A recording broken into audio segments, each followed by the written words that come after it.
আসসালামু আলাইকুম এভরিওয়ান, কেমন আছেন? আশা করি ভালো আছেন। আলহামদুলিল্লাহ আমিও ভালো আছি। আজ রান্না করব পাঙ্গাস মাছ। পাঙ্গাস মাছ দিয়ে বেগুন দিয়ে রান্না করব। পাঙ্গাস মাছ কেটে কেটে পরিষ্কার করে ধুয়ে নিই। পেঁয়াজ কুচি করেছি, ধনিয়া পাতা কুচি করেছি, বেগুন কেটে পরিষ্কার করে ধুয়ে নিয়েছি। কিভাবে রান্নাটা করব আপনাদের সাথে শেয়ার করতেছি। মাছটা হলুদ মরিচ মাখায় নিতেছি, দিয়ে দিচ্ছি লবণ, দিয়ে দিচ্ছি হলুদের গুঁড়া, দিয়ে দিচ্ছি মরিচের গুঁড়া। হলুদ মরিচ ভালো করে মাখাবার পরে মাছটা বেটে নিব। আর পাঙ্গাস মাছটা বেগুন বা রান্না করলে সেই লাগে। আমার পরিবারের সকলেই পছন্দ করে, আর আমার বেশি পছন্দ এই মাছটা, খেতে অনেক স্বাদ। আর এরকম ভাবে হলুদ মরিচ মাখাই নিলে বাঁচতে অসুবিধা একটা টুকরো ভাঙবে না, ভালো করে বাঁধা হবে। কড়াইটা গরম হয়ে গেছে, এখন তেলটা দিয়ে দিচ্ছি। পাঙ্গাস মাছ তো অনেক তেল উঠবো। তেলটা ভালো করে গরম হয়ে যায়। তেলটা গরম হয়ে গেছে, মাছগুলো দিয়ে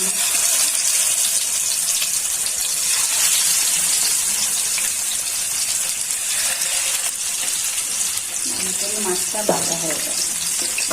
তো বোনেরা, মাছের এক পাশ হয়ে গেছে, দিচ্ছি। দেখুন কি সুন্দর ভাবে ভাজা হয়ে গেছে। আর এগুলা লো হিটে বাজলেই ভালো হবে। তো বোনেরা, মাছটা হয়ে গেছে।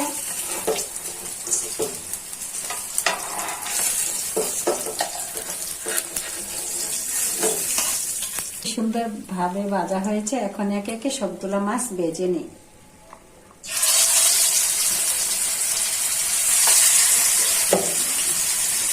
সাথী আপু, আপনি প্রত্যেকদিন আমার ভিডিওগুলো দেখেন, লিখেন, কিন্তু আপনি যদি সময় পান আমার বাসায় দাওয়াত রইলো, এসে খেয়ে যাবেন।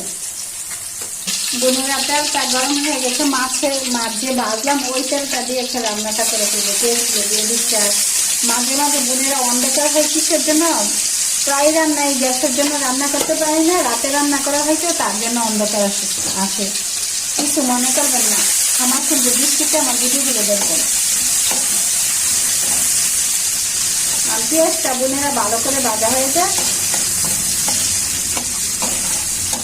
বোনেরা, পেঁয়াজটা ভালো করে ভাজা হয়েছে, হালকা একটু জল দিয়ে দিচ্ছি, মশলাটা যাতে পুড়ে না যায়।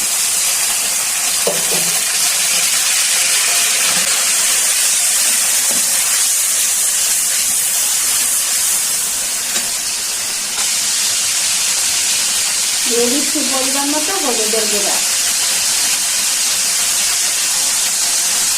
দিয়ে দিচ্ছি পরিমাণ মতো মরিচের গুঁড়া, দিয়ে দিচ্ছি পরিমাণ মতো জিরার গুঁড়া,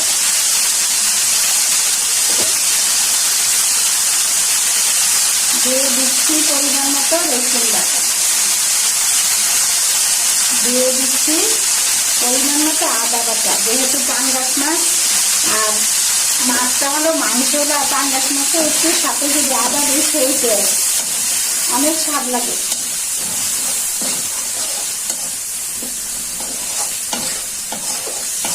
এখন মশলাটা ভালো করে ভাজা হয়ে গেছে, এখন বেগুনগুলো দিয়ে দিচ্ছি।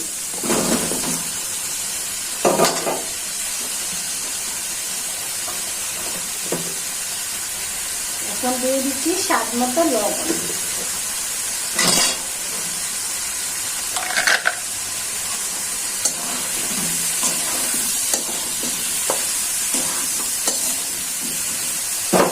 এখন বেগুনটা ভালো করে কষানো হওয়ার জন্য একটু ঢেকে দিচ্ছি।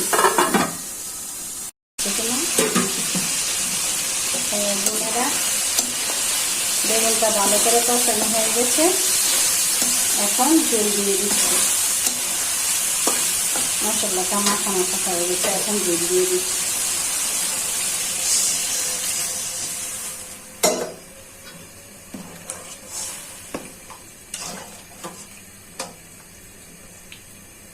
এখন ভালো করে সিদ্ধ হওয়ার জন্য ঢেকে দিচ্ছি। তো বোনেরা, বেগুনটা ভালো করে সিদ্ধ হয়ে গেছে, এখানে মাছগুলো দিয়ে দিচ্ছি।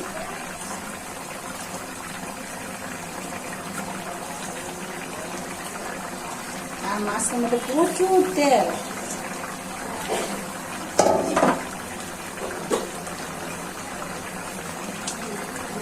ধনিয়া পাতাগুলো দিয়ে দিচ্ছি। তো বোনেরা ভালো থাকবেন, সুস্থ থাকবেন, আমার ভিডিওগুলো বেশি বেশি দেখবেন, লাইক করবেন, কমেন্ট করবেন, সাপোর্ট করে আমার পাশে থাকবেন। কেউ যদি আমাকে সাবস্ক্রাইব করে না থাকেন, আমার ভিডিওটা দেখে সাবস্ক্রাইব করে দিবেন। আল্লাহ হাফেজ।